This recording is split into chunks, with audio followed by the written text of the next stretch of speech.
Additional rent and commercial leasing. Additional rent in a commercial lease arrangement is a rental charge equivalent to the tenant's proportionate share of the building and real property's insurance, realty taxes, and operating expenses incurred by the landlord. The constituent parts for determining additional rent are set out in the commercial lease agreement, including the landlord's incurred expenses from the operation of the building and real property, such as insurance, realty taxes, as opposed to the landlord's income-related taxes, management, administration, maintenance, repair costs, common area costs, and a broad array of further operating expenses. The specifics are generally set forth in the commercial lease agreement, which identifies what is included by way of both regularly recurring expenses and occasional expenses, including the specific scenarios where such expenses may be excluded.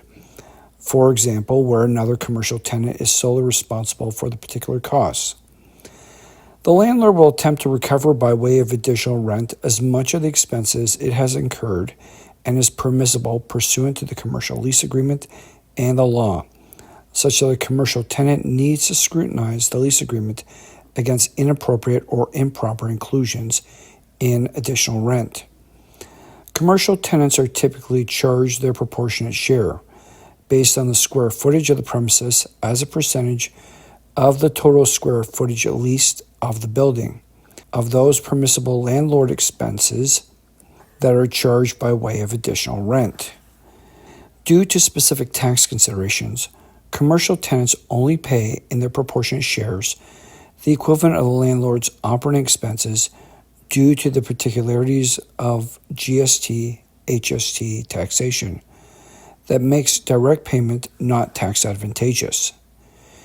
It should also be noted that the amount of additional rent can change and fluctuate from year to year, with landlords oftentimes providing an annual estimate which tenants pay subject to a year-end reconciliation. This variability in additional rent from year to year cannot be underestimated, given that the fluctuations can be considerable and the commercial tenant is contractually obligated to make payment thereon. The financial impact and inclusionary breadth of additional rent are such that it must be seriously scrutinized prior to entering into a commercial lease agreement, such that it is properly budgeted. For experienced legal representation with respect to commercial leases and other legal matters pertaining to one's business, contact our law firm today. Thank you.